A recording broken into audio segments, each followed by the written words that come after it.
Natay mga questions gikan sa atong customers, no, kung free delivery ba daw ang ato ang kakanin. Siyempre ang tubag ana, depende na siya sa inyohang location o time sa inyong gusto ipa-deliver. Kay naay mga instances nga kung masabay siya sa amo ang batches of deliveries tapos wala ra kaayo mo gadali, free delivery ra gyud na siya og maagian ra pod sa ato ang rota, no, o kung dili ra pud kaayo siya layo, dili ra siya tuyuonon.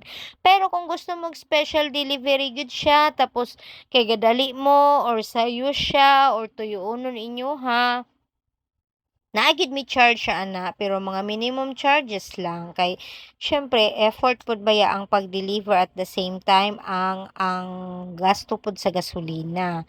So mao na siya ang tubag sa pangutana kung free delivery basin mga ang uban mga matingala ba, hala free delivery lagi ni ako imuha lagi na lagi na charge ana ba.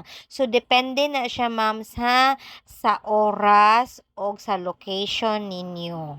So mas sayo, naa mi charge ingon ana siya. Pero amo pong gipaningkamutan nga ma-free delivery lang pod siya. Pangitaan na mo pamaagi pero og dili gyud namo maapas, diha ra mi naga-charge. Salamat. Flex lang nako ang ato ang order for today nga one tray nga ubibiko flan o one tray nga kasapa makapuno with medium bilao og puto cheese.